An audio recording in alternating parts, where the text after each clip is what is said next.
Hello, and welcome back to the third lesson in this technical writing unit I've come up with for my high school engineering class in this distance learning time. Today's lesson is on understanding your audience and your purpose. So it's a little less on how to write technical documents or certain kinds of technical documents, and it's more on kind of the thought process behind writing your technical documents, which is an important foundation, right? You can't just start writing without a plan and an adequate understanding of things like your audience and the purpose for why you're writing. So the first thing I want you to do is I want you to think about how many different audiences you have on a daily basis. Maybe before this epidemic thing came around, but if you think about it. First, your family. Your family is considered an audience, right? You have your mother, your siblings. You have any uncles, grandparents, things like that. They're all audiences. They're all people that are there that are listening to you communicate, right? And you're going to communicate a lot differently depending on if you're talking with your mom, maybe your annoying little sister, or your grandparents. You usually treat them with a lot more respect.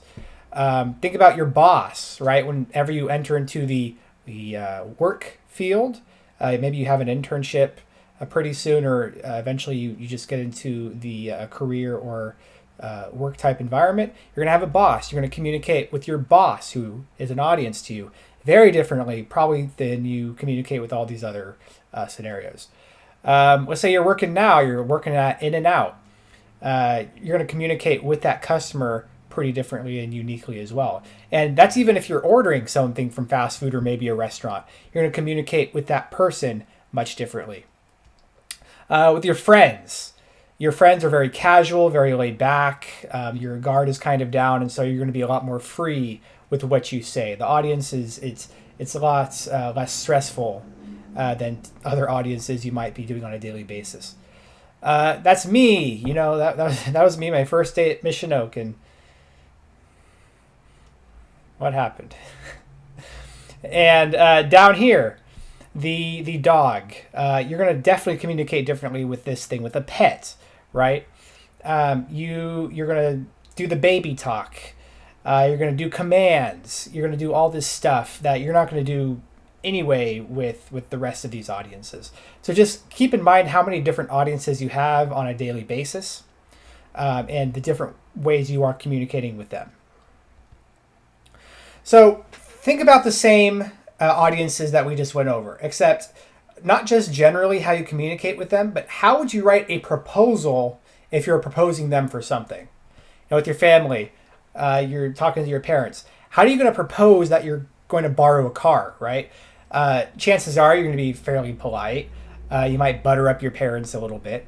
And you might have to convince them of the benefits of letting you borrow the car. Maybe you're going to run an errand on the way to hanging out with your friends or something like that. Go into In-N-Out. Hey, can I please get this?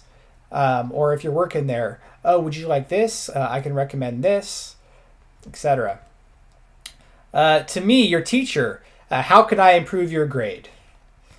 To the boss, we need better cybersecurity for our facility.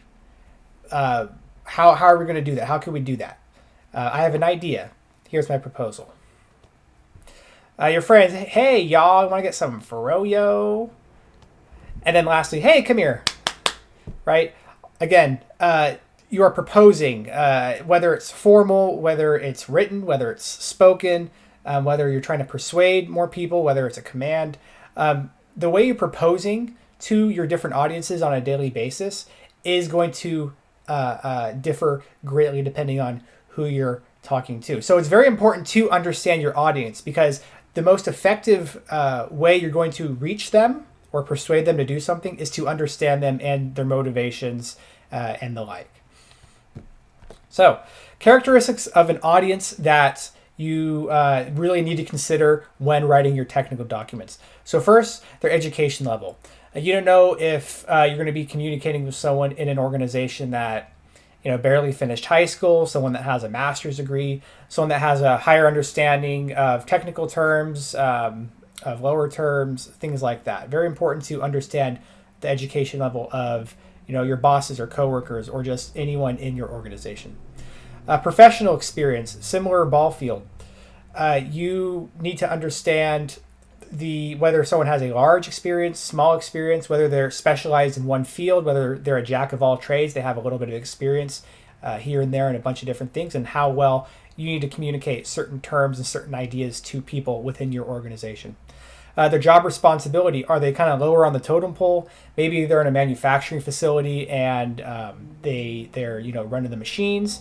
Maybe it's a manufacturing facility and they're the plant manager or a supervisor or something like that. And so depending on their responsibilities and what they're doing, you're going to have to write differently. And that doesn't just go for hierarchy. That also goes for positions maybe in the same realm. So maybe you go up front of the office, you have HR, you have all the financial people, and even though they're kind of on the same place in the hierarchy in some way, they're going to be a lot more familiar with their work compared with someone else's.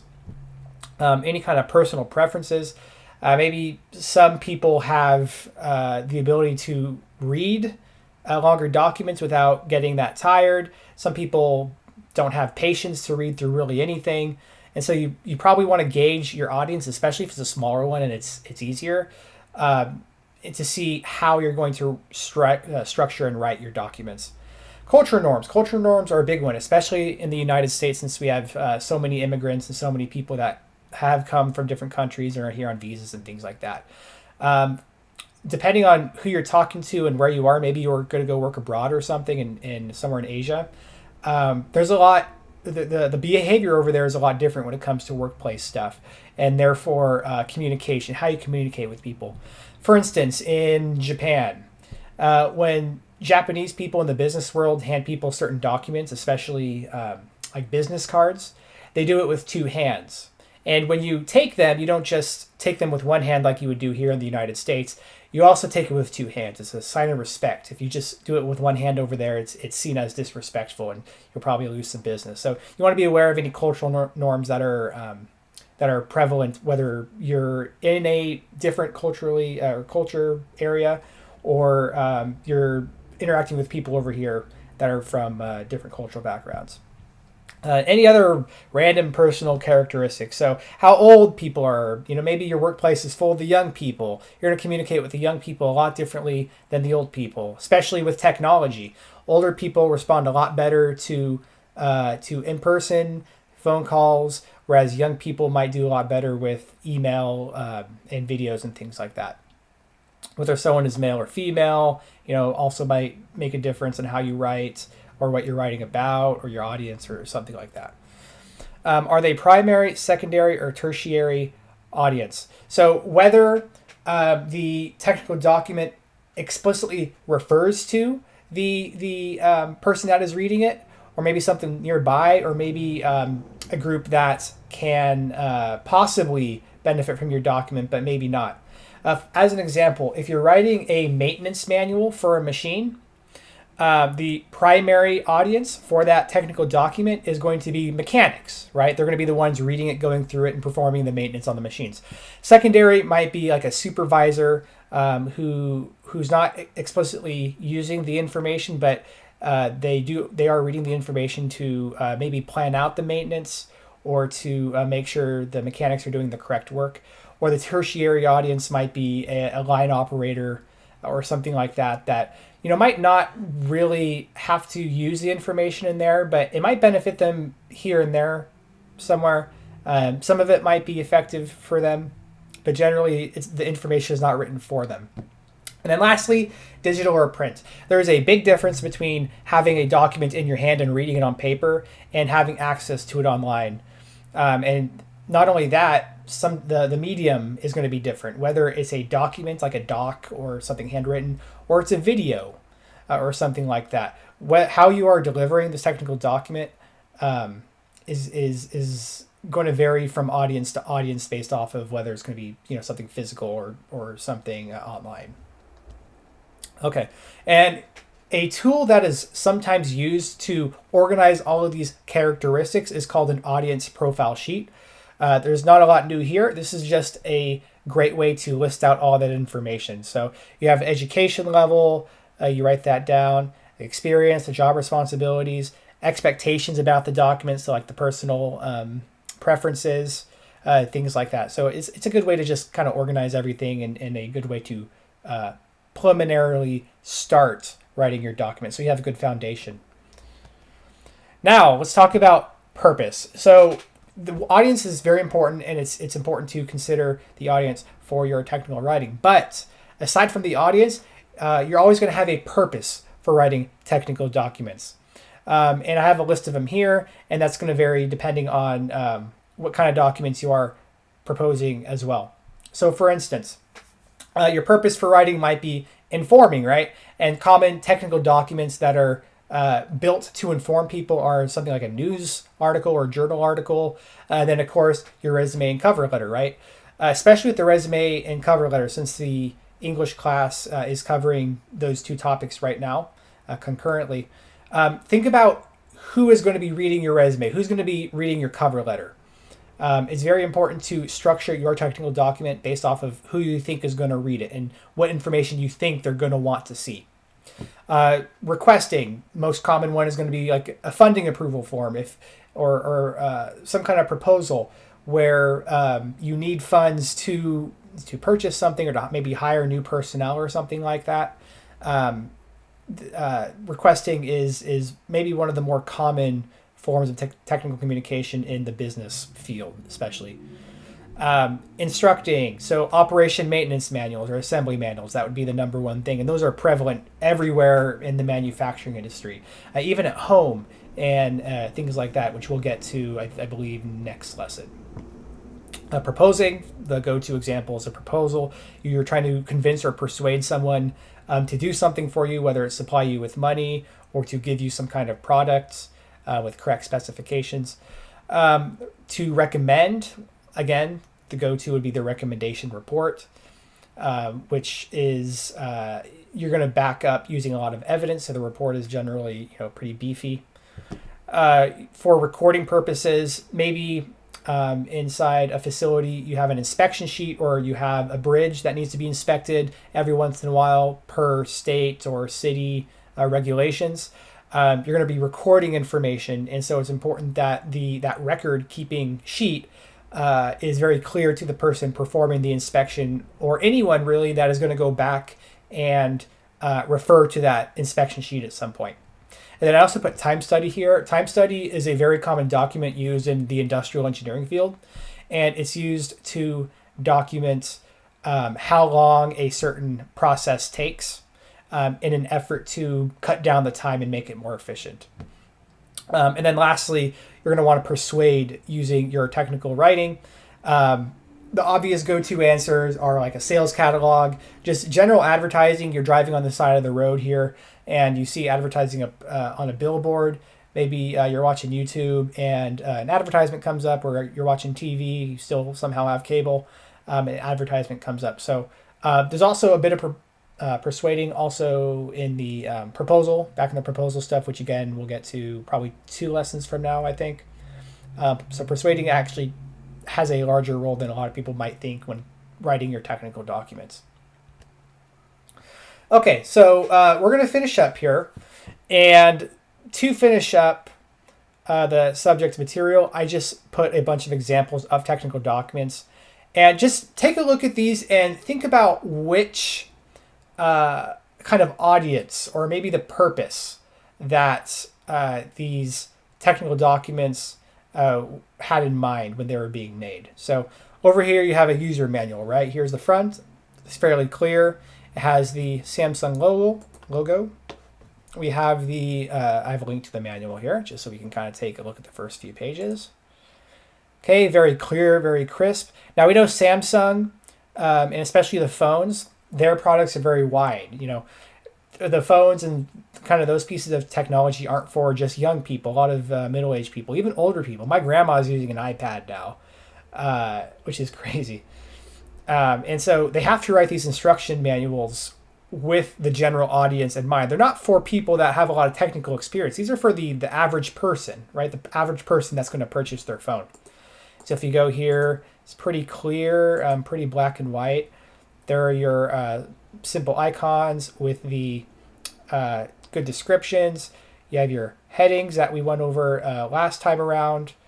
So this is a very good example of an instruction manual. But you see how it's very clear, very crisp. If you look at the language here, do not store your device in very cold or very hot temperatures. The language is very clear itself. So again, it's clearly built for kind of a general audience. We'll go back here. Right here, it looks like we have a journal, and it's, again, kind of blurred out on purpose. But you see there's a lot, there is potentially a lot of engineering terms or technical terms in here, and it's very clear who might be referencing this. Someone in an organization who's going to use it as a reference for their own, maybe a recommendation report, maybe for other people in that field, maybe a scientist. It says right here engineering design, so it's probably made for people in the engineering field. Again, very plain, very black and white, not even any color, right? Engineering in a lot of ways is cut and dry when it comes to coming up with these documents. Down here, we have PewDiePie, right? Making a Minecraft video. You have bright colors. Bright colors are usually associated with small children. Small children are attracted to bright colors. That's why there's kind of that joke with movies that are aimed at kids, where the movies, the story doesn't really matter. They just need to have a lot of bright colors and loud noises, and that usually is enough to entertain kids. And that's probably why a lot of videos on YouTube are so successful. So great example right there. You have the timer right there. I can't move my mouse. About 20-minute long video, very informative for people. The description is very similar. We go back to our Minecraft gameplay roots. Okay, right there. Built for people that have a history watching his videos, things like that. Up here at the top right, we have a forum, actually one that I've used a couple of times for my Ford F-150 truck. Very, very simple. Of course, you see the ads on there trying to convince you to buy products. But if you zoom in, if you can zoom in and see people are... everyone on here is presumably a Ford F-150 owner, and so there's common lingo tied to some of the maintenance that has to be performed, or maybe some of the parts on the trucks. And so when everyone is writing posts on that thing, they're thinking in terms of, well, this person is probably familiar with this certain piece, so I can just state it without having to define it and then talk about why it's important or how it's going to fix your broken truck or something like that. And then lastly, right here is an ad that is very against vaping. Immediately, who do you think it's aimed at, right? All three people here look to be teenagers, maybe very young adults in their 20s or something like that. Vaping is something that affects mostly teenagers, mostly young adults, so it makes a lot more sense to do that. Look at the font. The font is very clear, very smooth. It almost gives off a kind of a cautionary type feeling, right? Which again is supposed to be the purpose of the advertisement. These are 3 different advertisements, by the way. Okay. All right, and that's it. So what we are going to do then for the assignment is I linked the audience profile sheet here. All you have to do is complete that audience profile sheet for an audience of a technical document of your choice, and then you're going to submit it to Google Classroom, and that's pretty much it. Again, the audience profile sheet is fairly straightforward. It's just listing out who you think your audience is going to be, and if you need help referring to types of technical documents, you could either go to the last PowerPoint, or I have a nice little list right here with examples, right, that you can take. Okay, well, that's going to be it. I hope to see you next time for the next technical writing lesson, and stay safe out there. See you later.